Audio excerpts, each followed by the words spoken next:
நல்லொழுக்கத்துக்கும் நீதிக்கும் இயற்கையான மனிதத் தன்மைக்கும் மாறான எந்த செயலையும் செய்யாதே என்பது இதன் நேரடி பொருளாகும். ஒவ்வொருவருக்கும் அவரவர் குலம், நாடு, மரபு ஆகியவற்றின் அடிப்படையில் சில இயல்பான ஒழுக்கங்கள் இருக்கும்.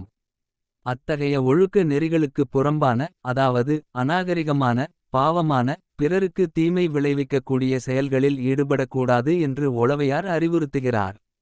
இது ஒருவரின் பண்புக்கும் பெருமைக்கும் இழுக்கு சேர்க்கும் எதையும் விலக்க வேண்டும் என்பதை குறிக்கிறது.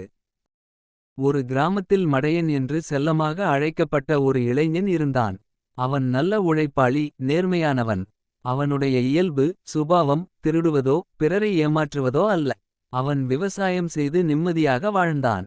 அதே கிராமத்தில் சாமியா என்ற ஒரு சோம்பேறி இருந்தான். சாமியா எளிதில் பணம் சம்பாதிக்க வேண்டும் என்று எண்ணி மடையனை தன் நண்பனாக்கிக் கொண்டான். சாமியா பலமுறை மடையனிடம், ஏன் இப்படி கஷ்டப்பட்டு உழைக்கிறாய்? சுலபமாக பணம் சம்பாதிக்க எத்தனையோ வழிகள் இருக்கின்றன.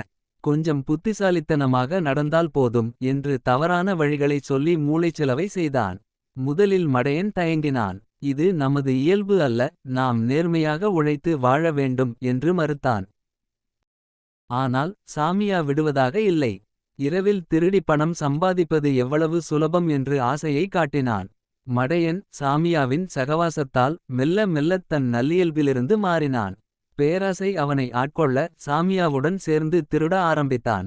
ஓர் இரவு இருவரும் ஒரு செல்வந்தரின் வீட்டிற்கு திருடச் சென்றனர்.